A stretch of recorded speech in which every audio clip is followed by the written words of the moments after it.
But if you've got a fire and the northerly winds come, it's a recipe for total disaster.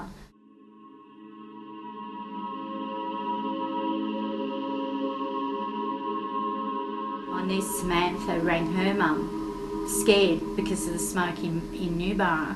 So my son and my sister got in the car and they're driving back, and he goes, "Mum," he says, "I have never been so scared in my life." He said, "We were watching the fire come over the hill," he said, "towards the highway." He said, "And it looked like it was running."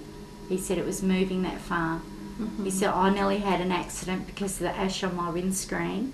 He said, "You couldn't see." He said, "It was incredible." He said, "I've never experienced it before, you know." Well, what did your parents tell you on the phone? What were they saying about it? Basically, where they are in Sea Spray, they're saying that they're helping out in the fire station, cooking meals and that, because the roads have been closed off. They've set up a refuge. A refuge. Yeah. Yesterday, my son said they had reported 50 deaths in the Latrobe Valley alone. So just in our little area.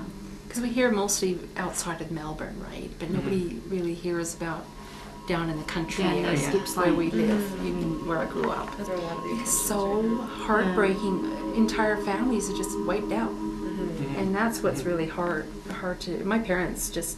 You could just hear it in their voices. They're just feeling the pain of it all, you Woodside's on alert, because Mark and Belinda have got everything packed, waiting. My son was saying that a lady that works with him rang in to say that they found her auntie's house burnt to the ground, but they found a car and they didn't know if it was her auntie or not. They were waiting.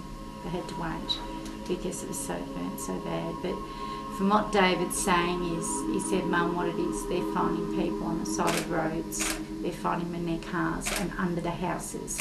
And I would say these people, they've tried to save their homes and it's got too much, and with the winds, you know, with 80 to 100 kilometre winds, the fire's going to catch you a lot quicker.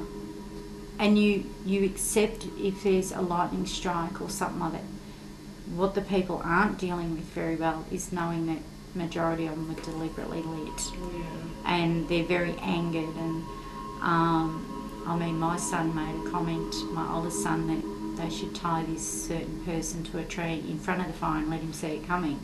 And that's how a lot of people feel, because of that's the how loss. others have to experience it. Yeah, because of the loss.